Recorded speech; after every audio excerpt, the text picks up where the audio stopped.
ये वाले की भी आवाज नहीं आई, रिकॉर्डिंग की प्रोग्रेस की आवाज नहीं आई, नहीं आ गई। इष्टोपदेश नामक ये ग्रंथ है, आचार्य पूज्यपाद स्वामी द्वारा रचित। इसके अंतर्गत यहाँ हमारी चर्चा चल रही है 7वें श्लोक के अंतर्गत, और यहाँ जो धन आदि और भोग सामग्री है उसका स्वरूप बताया है। क्या स्वरूप है कि प्रारंभ में, यानी उस प्रारंभ मतलब उसकी प्राप्ति में, उसकी प्राप्ति के लिए जो कार्य किया जा रहा है वो है प्रारंभ। तो प्रारंभ में वो भोगों की प्राप्ति जो हम कर रहे हैं, तो प्रारंभ में वो संताप यानी कष्ट देने वाली है। और जब प्राप्त हो गया है तो भी तृप्ति नहीं होती है। मतलब ऐसा नहीं कि अच्छा लग रहा हो तो भी अंदर तृप्ति नहीं हो रही। अतृप्ति का मतलब है अंदर संक्लेश है। तृप्ति होती तो कुछ परिणाम अच्छे होते, लेकिन तृप्ति नहीं हो रही है तो अंदर वो यही रहता ना, मतलब जैसे कुछ ना कुछ ऐसा रहता है। ज्यादा अच्छी चीज अपने को पसंद है, भी मिल तो गई, तो फिर ये रहता है छूट ना जाए, छूट ना जाए, खत्म ना हो जाए, जैसा देवों को होता है। अपने को भी मतलब जो जो चीज मिल तो गई अभी, लेकिन ये इतने कम समय के लिए मिली है कि कहीं छूट ना जाए, कि खत्म नहीं हो जाए। हाँ, ऐसा। और जब ऐसी अतृप्ति कारक है तो फिर उसको छोड़ना, वो छोड़ना भी बड़ा मुश्किल होता है। इसलिए ऐसे भोगों को कौन बुद्धिमान पुरुष सेवन करेगा। ये यहाँ भोगों का आप देखेंगे भी शुरू के मतलब लगभग 50 श्लोक हैं, तो 18-20 श्लोक तक वैराग्य उत्पन्न करा रहे हैं। किससे वैराग्य उत्पन्न करा रहे हैं? संसार का स्वरूप बता रहे हैं, भोगों का स्वरूप बता रहे हैं। पहले भी वो देवों वाली चर्चा करके वो कैसे हैं, विषय भोग वासना मात्र है, सुख नहीं है। अभी भी यहाँ भोगों का, धन का ये स्वरूप बताया। अब आगे 18वें श्लोक में शरीर का स्वरूप बताएंगे, शरीर कैसा है। तो संसार शरीर भोगों से विरक्ति, विरक्ति होने के बाद में फिर आगे आत्मा में अनुरक्ति कैसे हो, तो 20-21 इन श्लोकों में फिर वो आत्मा में, जैसे 12 भावना नहीं चलता है, 6 भावनाएं, वैराग्य परक है, फिर आगे तत्व की बात, उसी तरह से यहाँ पे भी मतलब वही लाइन चल रही है उसी तरह से। तो हाँ, अभी भूमि तैयार कर रहे हैं, क्योंकि अभी तो आसक्ति वहीं पड़ी है ना। या तो शरीर में आसक्ति पड़ी रहती है, घर गृहस्थी में आसक्ति पड़ी रहती है कि विषय भोगों में, और वो विषय भोग की सामग्री धन से आती है। तो इसलिए वो निर्धन धन चाहे, वहां वो धन चाहता है, और क्या कह के चाहता है, दान दूंगा। इसलिए मतलब ऐसे करते हैं ना बच्चे भी, वो समझ लेते हैं अपने को, जैसे धार्मिक रुचि है, कुछ भी है, तो उनको कुछ बात अपनी मनवानी होती है तो वो उसी लपेटे में लेके उसी तरह से कहते हैं, ऐसा करके। तो इस ये भी सोचा है कि आचार्य के पास जा रहे हैं शिष्य, क्या सोचता है कि भी दान देने का बहाना करके अपन धन कमाने की कर लो, तो जितना कमाएंगे सारा ही थोड़ा ना दान दे देंगे। जितना कमाएगा सारा का सारा थोड़ा ना दान देगा, दान तो कुछ परसेंट वो देगा।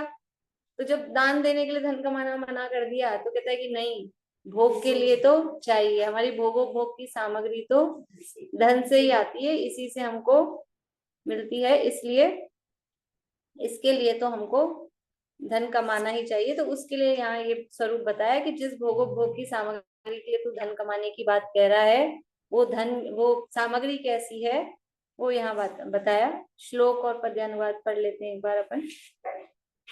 17 नंबर का श्लोक है, पेज नंबर 41।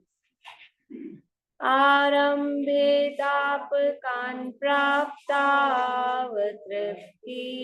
प्रतिपादकान् अन्ते सुदुस्त्यजान् कामम् कामान् कः सेवते सुधि संतापयुत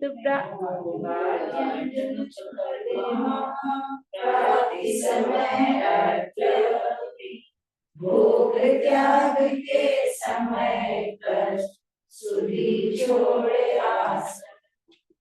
आरंभ में संताप करने वाले, प्राप्त होने पर अतृप्ति करने वाले, और अंत में महा कठिनाई से भी छोड़ा न जा सके, ऐसे भोगों को कौन बुद्धिमान आसक्ति से सेवन करेगा। तो यहाँ कह रहे हैं कौन बुद्धिमान आसक्ति से सेवन करेगा, तो शिष्य बोलता है हमको तो बुद्धिमान लोग सेवन करते हुए मिले। ये टीका में कहा निकल गया है कि शिष्य पूछता है, आगे कौन सा है 43 शिष्य पूछता है कि तत्व ज्ञानियों ने भी भोगों को न भोगा हो, ऐसा तो सुनने में नहीं आया। तो ये जो आप कह रहे हो कि कौन बुद्धिमान भोगों का सेवन करेगा, ऐसे आपके उपदेश में हम विश्वास कैसे करें? आपका ये उपदेश कैसे माने जो आप कह रहे हो कौन बुद्धिमान सेवन करेगा? हमको तो बुद्धिमान ही सेवन करते हुए दिख रहे हैं। जितने तत्व ज्ञानी ज्ञानी जीव हैं उनको तो सारे ऊंचे ऊंचे पद मिले हैं। वो तो इंद्र के भोग भोग रहे हैं, वो तो चक्रवर्ती के भोग भोग रहे हैं, वो तो राजा महाराजा बन रहे हैं, सारे ऊंचे ऊंचे पद तो वही भोग रहे हैं। और आप कह रहे हो कौन बुद्धिमान सेवन नहीं करेगा इसका, सेवन करेगा इसका। तो आचार्य कहते हैं कि वो भोगों को भोगता हुआ तो दिखता है, लेकिन वास्तव में भोगते हुए भी नहीं भोगता है। वो उनको आसक्ति पूर्वक नहीं भोगता है। समय सार में निर्जरा अधिकार में बहुत सारे मतलब समझ लो सारी गाथाओं में और सारे कलशों में यही भाव है। मैं भूल गई, मैं सोच रही थी समय सार लेके बैठूंगी जब अपन पाठ मतलब उसका थोड़ा पद्यानुवाद ही पढ़ेंगे कि निर्जरा अधिकार में बहुत सारी यही इसी तरह की गाथाएं हैं। और ऐसी भी गाथाएं हैं, है अनिच्छुक अपरिग्रही ज्ञानी न चाहे असन को, असन यानी भोजन को, है अनिच्छुक अपरिग्रही ज्ञानी न चाहे पेय को, है अनिच्छुक अपरिग्रही ज्ञानी न चाहे धर्म को, ज्ञानी न चाहे परिग्रह को। ऐसे बहुत सारी गाथाएं उसमें दी है। वह क्या है अनिच्छुक अपरिग्रही ज्ञानी न चाहे असन को, है परिग्रह ना असन का, वह असन का ज्ञायक रहे। वो चाहता नहीं है, वो तो ज्ञायक है, वो जानता है, फिर होते तो हैं कि होते हैं लेकिन वो आसक्ति पूर्वक। ये देखिए 210 से लेके और आगे 4-5 गाथाएं हैं और उसके पहले भी है, पूरा निर्जरा अधिकार में शुरू से ही।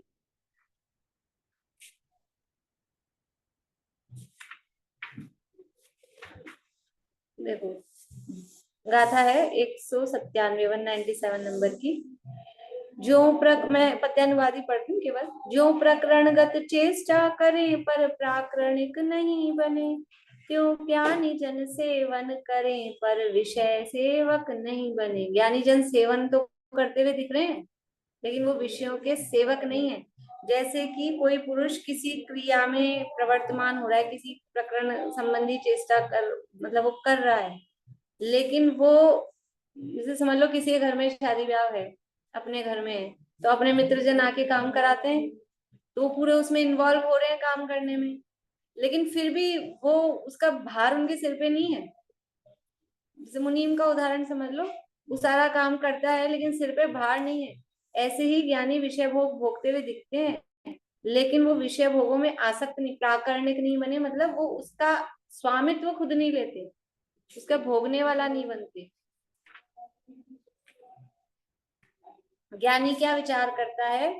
तो उदय कर्मों के विविध विध सूत्र में जिनवर कहे, किंतु वे मेरे नहीं मैं एक ज्ञायक भाव हूँ। क्या विचार करता है ज्ञानी? क्यों नहीं भोग भोग रहा है? कि उदय कर्मों के विविध विध, कर्मों के विभिन्न प्रकार के उदय बनते हैं वो सूत्र में, जिनेन्द्र सूत्र में मतलब शास्त्र में, जिनवाणी में या जिनवाणी में, अपनी वाणी भगवान की वाणी में भगवान ने कहा जिनवर कहे, किंतु वे मेरे नहीं। जो कर्म के विभिन्न प्रकार के उदय हो रहे हैं ये मेरे नहीं, औदिक भाव ये मेरे नहीं। उद्गल कर्म है राग उसके उदय ये परिणाम है, किंतु ये मेरे नहीं मैं एक ज्ञायक भाव हूँ। ये जो राग है ये क्या है? उद्गल कर्म है और उसके उदय से ये परिणाम हो रहे हैं, परंतु ये मेरे है नहीं, मैं तो एक ज्ञायक भाव हूँ। इस तरह ज्ञानी जानते ज्ञायक स्वभावी आत्मा, कर्मोदयों को छोड़ते निज तत्व को पहचान कर।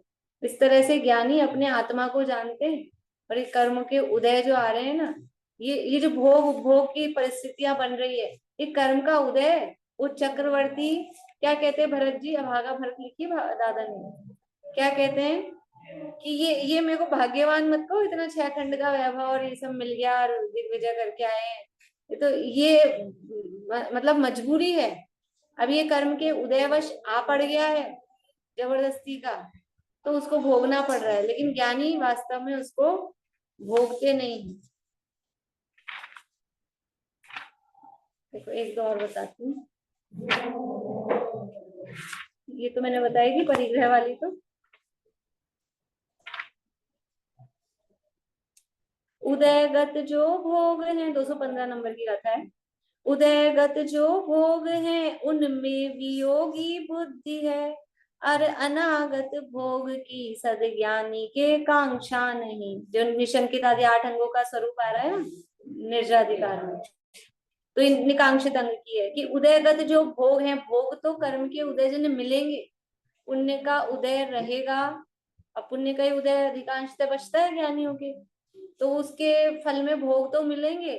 तो उदयगत जो भोग हैं उनमें वियोगी बुद्धि है, वो उनसे हटा हुआ है। रमत अनेक सुरनि संग पे तिस परिणति ते नित हटा हटी, अंदर से छूटा हुआ है, अंदर से विरक्त है।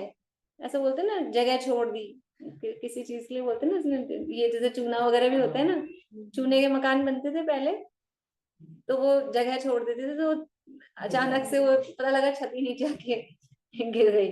तो ऐसे वो ज्ञानी ने बीच में जगह छोड़ दी है वो उस भोगों में, तो वो कब टपक जाता है उसका, वो भोग का परिणाम कब नष्ट हो जाता है, तुरंत ऐसे। उदयगत जो भोग है उनमें वियोगी बुद्धि है, उससे वो उसमें आसक्ति नहीं है, अनुरक्त नहीं है, संयोग जुड़ा हुआ नहीं है, वियोगी बुद्धि है। और अनागत भोग की ज्ञानी के कांक्षा नहीं, वर्तमान में जो मिला है उसमें तो वियोगी बुद्धि है, उससे तो हटा हुआ है, और भविष्य में मिले ऐसे उस ज्ञानी को कांक्षा नहीं है, इच्छा नहीं है। इसलिए वो ज्ञानी, वो जो तुम कह रहे हो ना शिष्य को, ये शिष्य को ही समझा रहे हैं, समझ लो, ये समझ आ रहा है, ये आचार्य समझा रहे हैं कि जो तू कह रहा है ना कि हमने बुद्धिमानों को देखा है भोग भोगते हुए, आप कह रहे हो कौन बुद्धिमान सेवन करेगा, हमने तो बुद्धिमान को देखा है, कि वो बुद्धिमान जो है वो वास्तव में बुद्धिमान है, वो इनको सेवन करते नहीं है,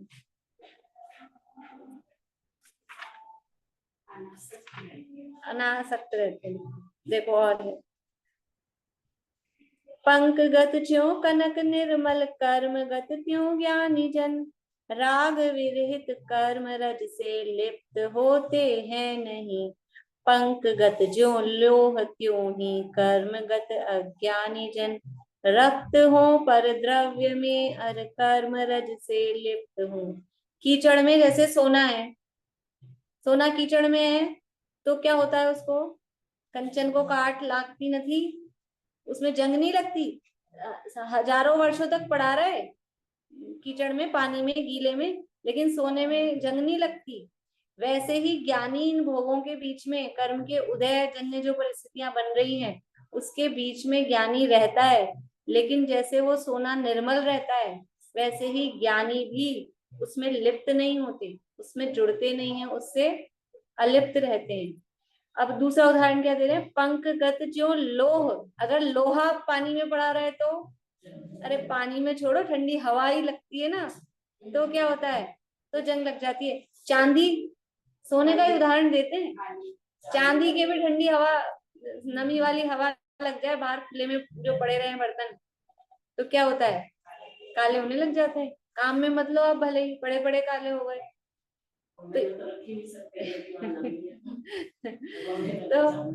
तो सोना है, वो कैसी परिस्थिति में रहे वो उस परिस्थितियों से प्रभावित नहीं होता। वास्तव में ज्ञानी कौन है, कि बाहर की परिस्थितियों से जो अप्रभावित रहते हैं वो ज्ञानी है। ये तो परिस्थितियां है, कर्म के उदयजन्य है, और जो परिस्थितियों से, छोटी मोटी परिस्थितियों में, दादा ने उसमें लिखा धर्म के 10 लक्षण में कि जरा से क्रोध की ठंडी नहीं, प्रशंसा की ठंडी हवा से मान का जुकाम हो जाता है, और निंदा की गर्म हवा से क्रोध की लू लग जाती है। ये परिस्थितियों से जो प्रभावित होते हैं वास्तव में वो ज्ञानी नहीं, ज्ञानी कहते ही उसे हैं जो परिस्थितियों से प्रभावित न हो। तो जो लोहा है वो पानी में रहेगा तो वो क्या होगा, बिगड़ जाएगा, उसमें जंग लग जाएगी। ऐसे ही अज्ञानी जन उस परद्रव्य में रक्त होते हैं, कर्म के उदयजन्य जो परिस्थितियां उसमें रक्त होते हैं, तो वो क्या होता है, कर्म से लिप्त होते हैं। ज्ञानी कर्म से लिप्त नहीं होता, इसलिए ज्ञानी बंधता नहीं है।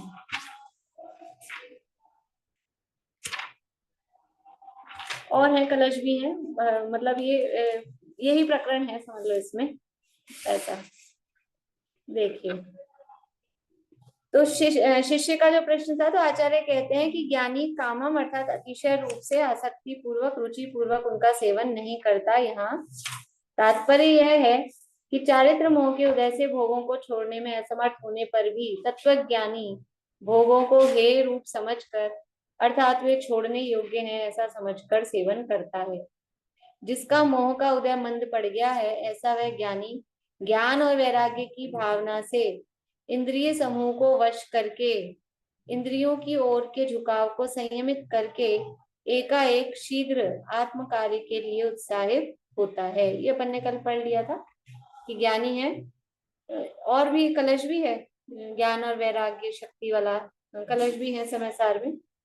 अब देखो, ज्ञानी वो क्यों मतलब उसमें आसक्त नहीं होता है, तो उसके लिए यहाँ उदाहरण के लिए कहा भी है, इदम फलम यम क्रिया, ये ऊपर श्लोक दिया है, अर्थ पढ़ते हैं अपन।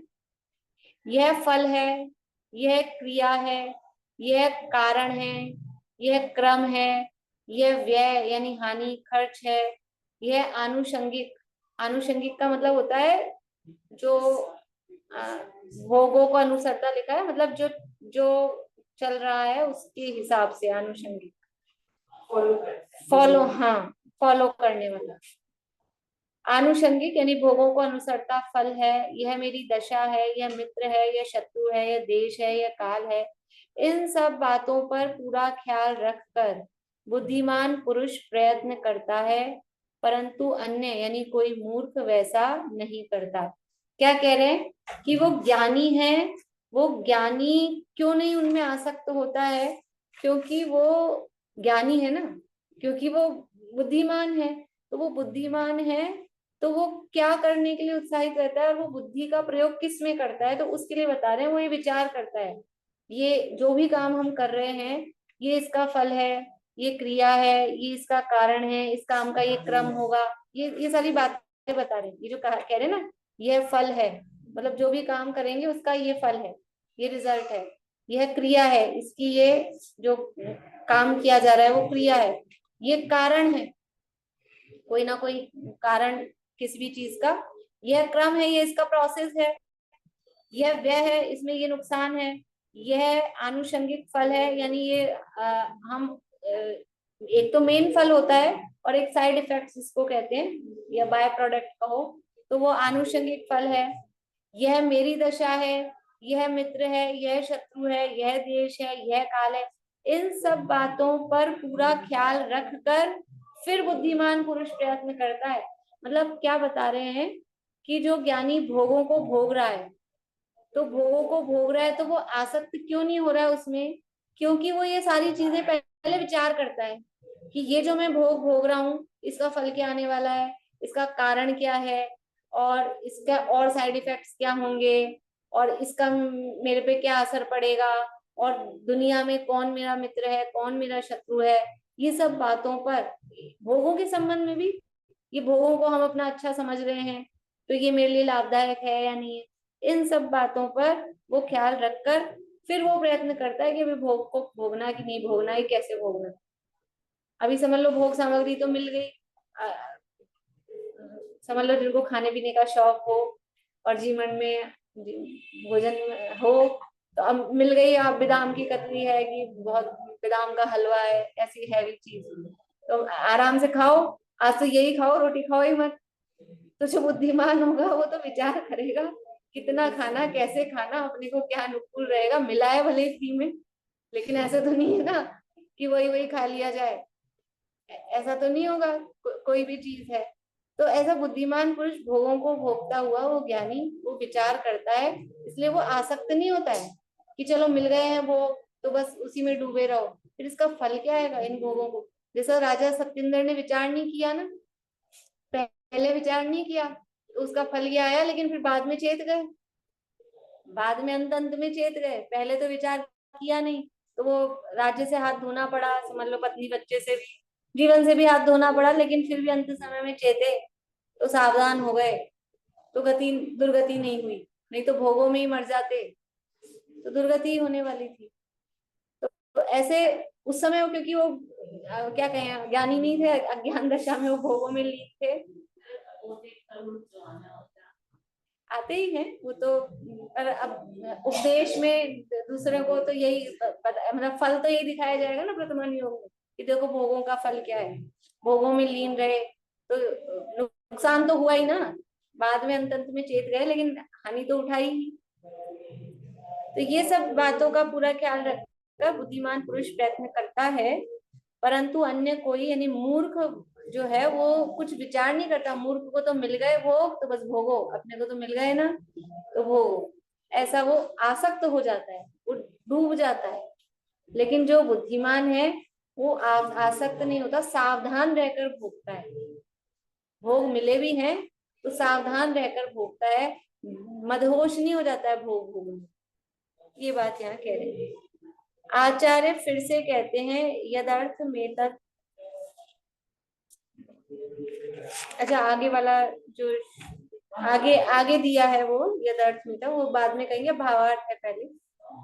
भावार्थ देखिए, भोगोपभोग आदि, भोगोपभोग आदि मध्य अंत में क्लेश तृष्णा और आसक्ति का कारणभूत है। यानी शुरू में क्लेश करते हैं, मध्य में यानी मिल जाए तब तृष्णा करते हैं, अंत में आसक्ति, आसक्ति बढ़ाते हैं। जब वो छूटने लगते हैं तो आसक्ति बढ़ती है उन भोगों के प्रति, तो अंत में आसक्ति का कारणभूत है। तो आसक्ति बढ़ती तो बढ़ने, तो क्या दिक्कत है, आसक्ति बढ़ती, तो आसक्ति भी तो कष्ट का कारण है ना।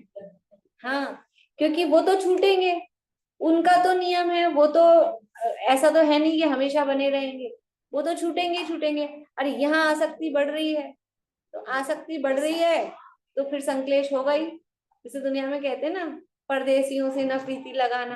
अब वो परदेसी है, ये जो भोग है तो परदेसी है ना। अब उसमें आप आसक्ति करोगे, अब पता है वो जाने वाला है, और आसक्ति करते हैं, फिर क्या होता है, दुख के अलावा और क्या होता है। ये भोग भी तो सब परदेसी है ना।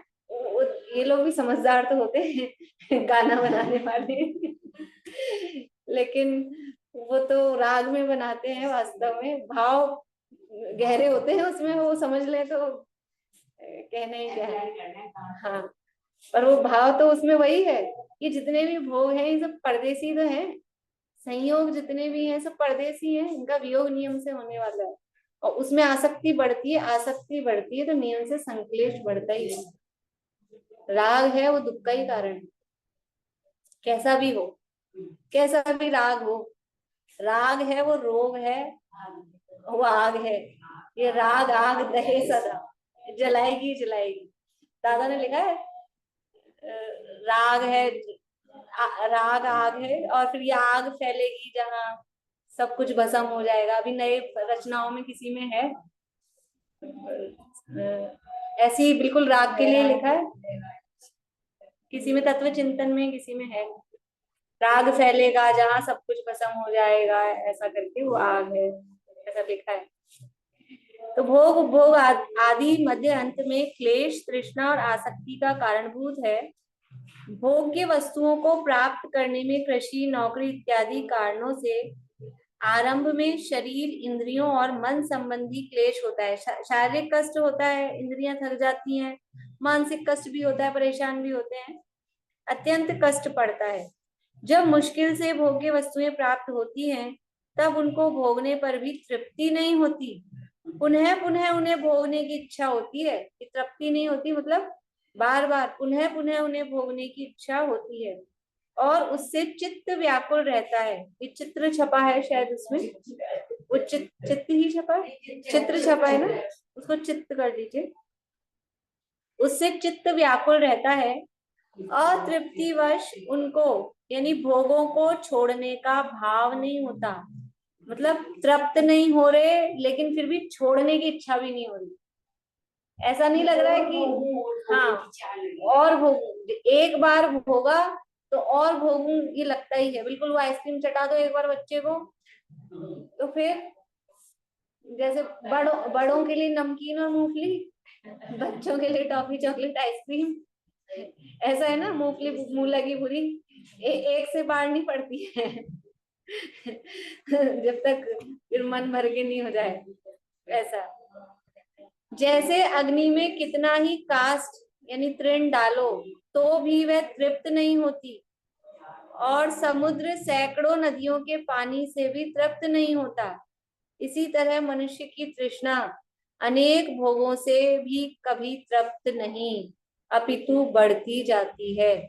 तृष्णा को जीतने का उपाय भोगों को भोगना नहीं, भोगों का त्याग वो तृष्णा को जीतने का उपाय है। जब त्याग करते हैं तो अपने आप ही वो तृष्णा खत्म होती है। हमने त्याग कर दिया ना, आज भोजन का त्याग है, एक आसन है, फिर नहीं होती। अब वो मान हो रहा है, वो एक अलग है। मान हो और फिर उसमें भी गद्यता पूर्वक करे एक आसन में भी, वो एक अलग बात है। लेकिन फिर भी जब वास्तव में किसी चीज को हम छोड़ देते हैं तो फिर उधर रुचि नहीं जाती। एक बार त्याग कर दिया, रात्रि भोजन त्याग कर दिया, अब फिर रात में खाने का भाव फिर नहीं आता। तो त्याग है वो उस तृष्णा को जीतता है, भोग है वो नहीं तृष्णा को जीतता है।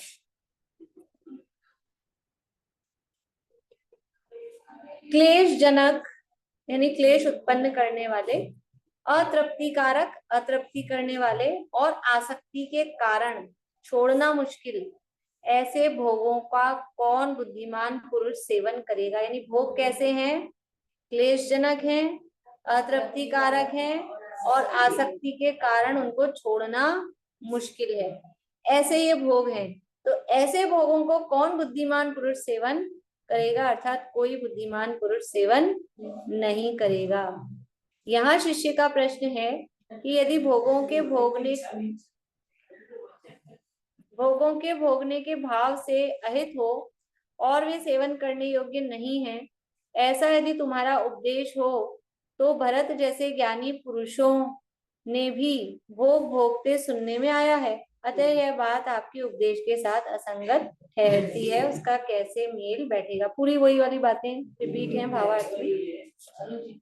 समाधान करते हुए आचार्य कहते हैं कि यद्यपि ज्ञानी पुरुष चारित्र मोहनीय कर्म के उदयवश भोगों को भोगने का भाव छोड़ने में असमर्थ है, परंतु उनको उनके प्रति आंतरिक राग नहीं है। आंतरिक राग नहीं है। जो 3 उदाहरण दिए ना छेड़ाला में, नगर नारी को प्यार यथा कादे में हेम अमल है, ये उसके ऊपर एक और रह गया। हाँ, कादे में हेम अमल तो आ गया। नगर नारी का दो तो नहीं नहीं, नगर नारी का प्यार तो वेश्या का प्यार कादे में है। एक कौन सा रह गया?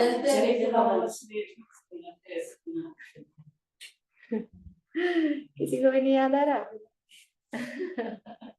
ऐसा होता है, मतलब समझ गए ना, 3 उदाहरण छेड़ाला में दिए हैं वो वाली। मैंने रचे जलते भिन्न कमल, वही है, जलते भिन्न कमल नगर नारी को प्यार यथा कादे में। तो ऐसे ही ये ज्ञानी है, उसको ये ऐसे अलिप्त रहता है, आंतरिक राग नहीं है। वे श्रद्धा और ज्ञान में राग को अहितकर मानते हैं। एक संजीव जी सुनाते हैं, वो मिलाप चंद जी पहाड़िया थे, यहाँ पे पंडित जी थे, उनका सुनाते हैं, संजीव जी सुनाते हैं। पनिहार इन बातें करे खूब मचाए शोर, पर रहता है हर समय मन गगरी की ओर। सिर पे 3 मटके रखे हैं और मटक मटक के चल रही है और बातें करे जा रही है, और दूसरा सामने वाला देख रहा है, अभी एक गिरा, अरे अभी गिरा, अभी गिरा, ये बातें कर रही है।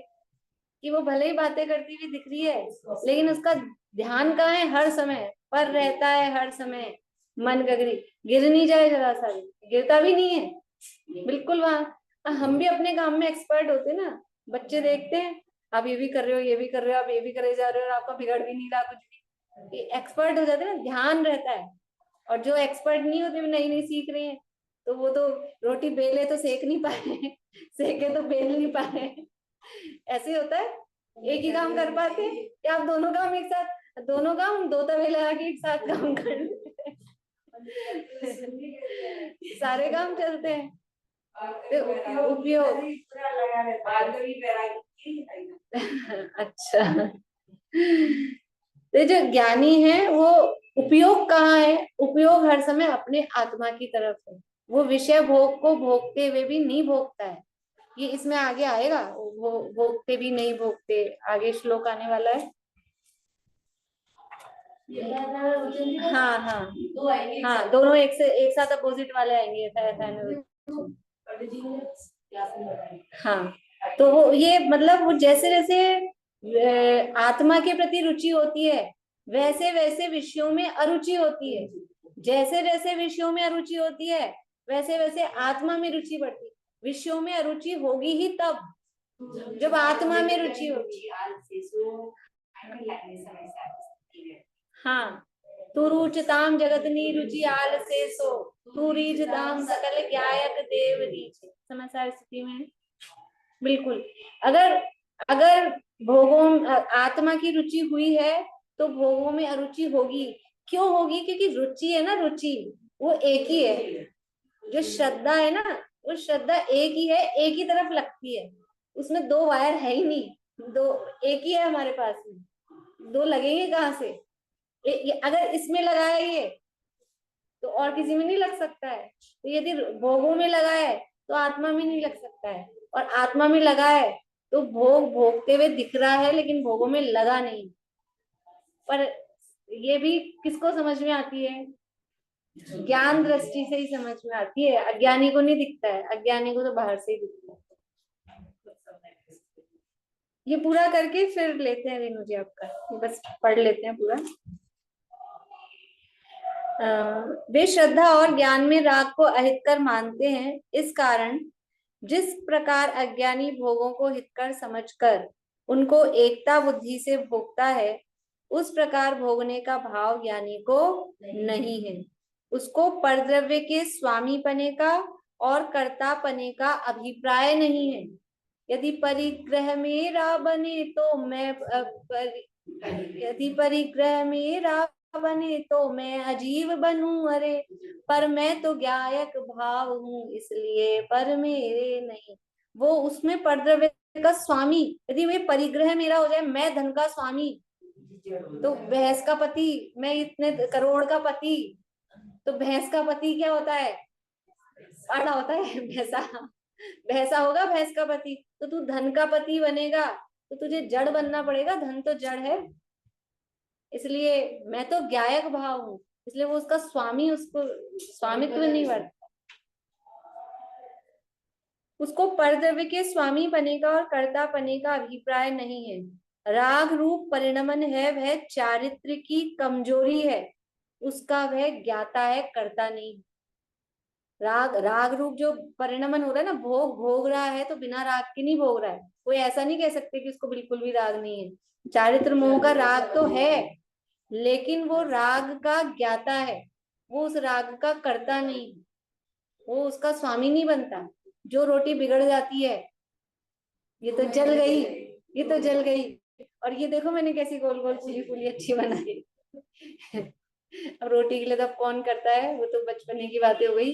लेकिन और कुछ बनाओ, कचौरी समोसा, फिर कहेंगे कि नहीं ये फूट गई, और ये तो सब अच्छी बनाई मैंने, ये फूट गई। ये खराब काम का कर्ता नहीं बनता। तो ज्ञानी भी ये उसके लिए शर्म की बात है, भोग भोगना शर्म की बात है, इसलिए वो उसका कर्ता नहीं बनता।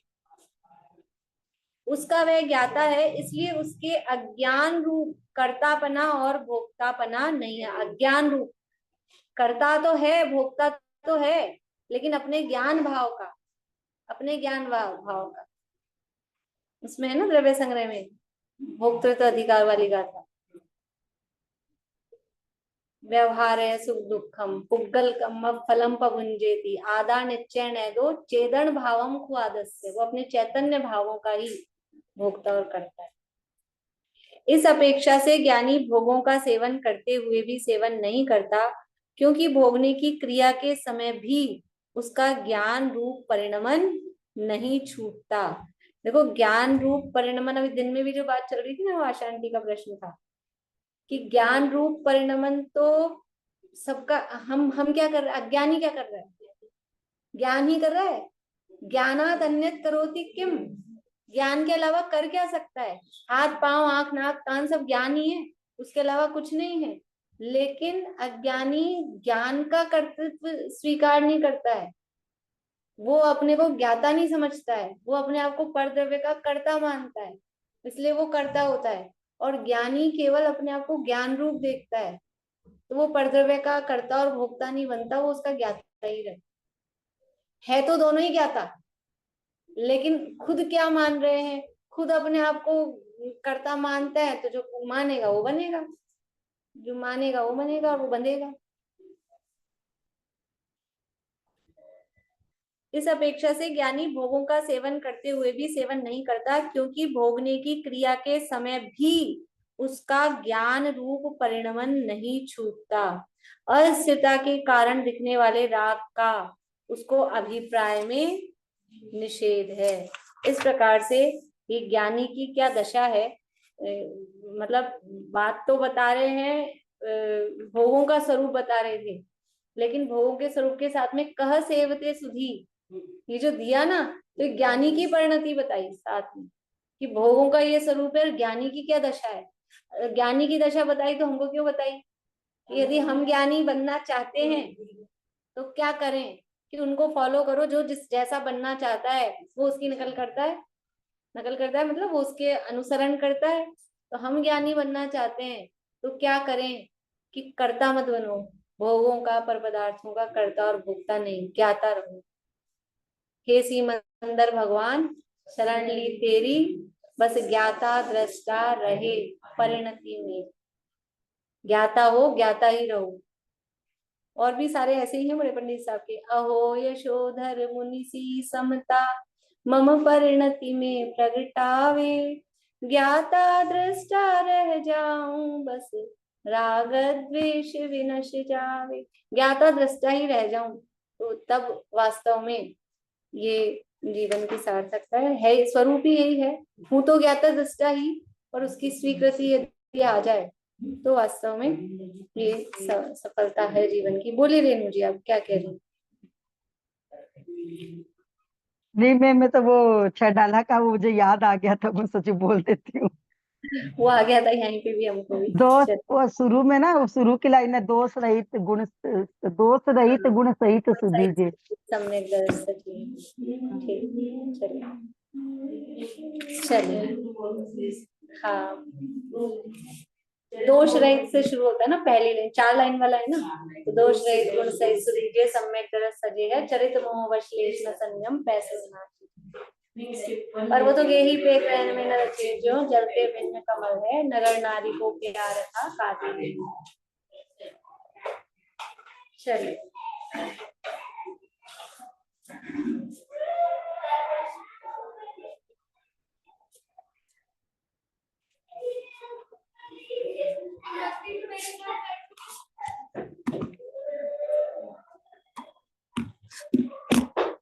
किसी से कुछ नहीं लेना, किसी को कुछ नहीं देना, अहो निश्चित परमानंदमय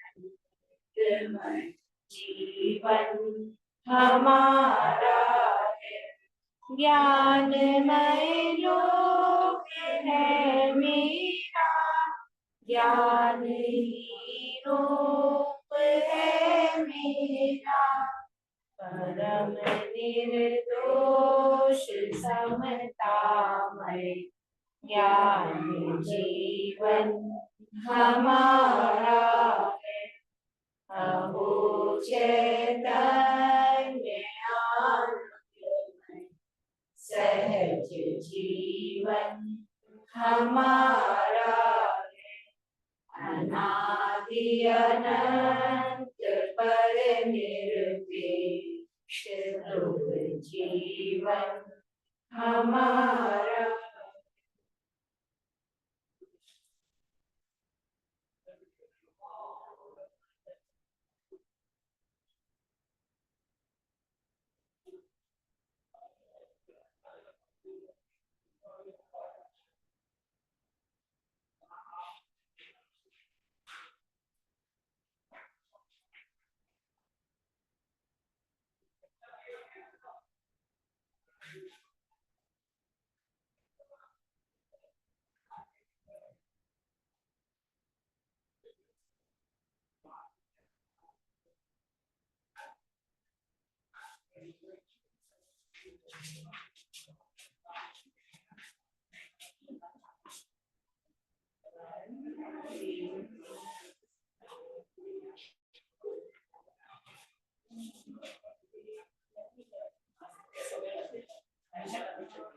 जय हो तो आश्रम में शिवानी माता।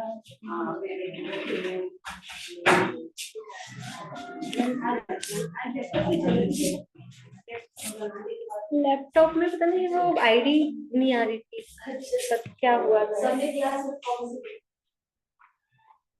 नहीं सब तो ज्वाइन, मतलब वो दूसरी आईडी चल रही थी उसमें, तो इस लैपटॉप में कुछ प्रॉब्लम हो रही थी, मेरी आईडी शो नहीं कर रही थी। मैंने क्लास चला के बैठ गई 2-3 मिनट तक और कोई ज्वाइन ही नहीं हो रहा, मेरा समझ में नहीं आ रहा कोई ज्वाइन क्यों नहीं हुआ। फिर मैंने चेक किया तो आईडी गलत थी, फिर इससे चला। चलिए जय जैन सभी को, जय।